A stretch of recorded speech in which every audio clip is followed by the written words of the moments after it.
Grease is a musical that presents a story of Danny Zuko and Sandy Olsen's summer love that is complicated when they find themselves at Ride Out High together. Set in the 1950s, the characters in Grease seem pressured to settle into stereotypical gender roles, men as hyper-masculine and women as hyper-feminine. However, we argue that this is challenged by some of the characters, such as the Pink Ladies, who desire to resist such conformity.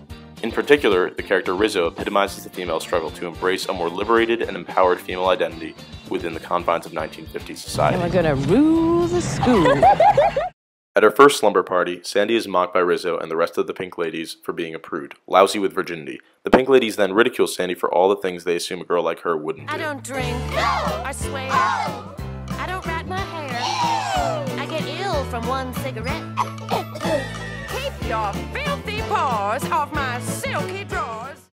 Drinking, swearing, and smoking are all examples of things women are taught not to do because of their gender. Yet here Rizzo rejects that conventional assumption and criticizes Sandy for being a lady. In the end, women always lose. Whether they are sexually liberated or prude, they can never measure up to society's standards. Swell bunch you are, rushing to help a lady. Seconds after criticizing Sandy for her hyperfemininity, Rizzo contradicts herself and acts ladylike in the presence of men. Desperately seeking the approval of this hypermasculine group, Rizzo feels compelled to vacillate to the traditionally feminine side of the hormone dichotomy society imposes on her. Chariot, my lady.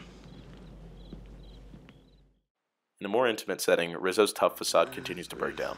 Riz. Could you call me by my first name? Betty.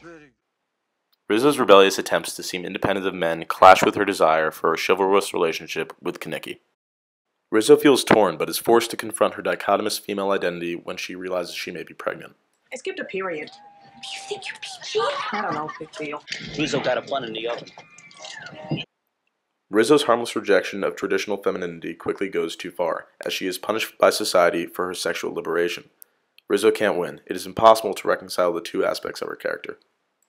In her song, There Are Worse Things I Could Do, Rizzo confronts the struggle. Even though the neighborhood thinks I'm trashy and no good. Rizzo admits that she acts antithetically to the traditional 1950s innocent high school girl stereotype, but also doesn't want to be a passive, emotional, prudish girl. But to cry in front of you, that's the worst thing I could do. In this way, Rizzo is caught between diametrically opposed characters, an empowered female and a docile, stereotypical girl. While Rizzo represents a resistance to the typical 1950s woman, she's torn between her desire to rebel and her adherence to society's restrictive gender norms. Ultimately, Rizzo is a strong female character trapped in the 1950s who could have been more powerful in a contemporary setting. Who knows, among you there may be a future Eleanor Roosevelt.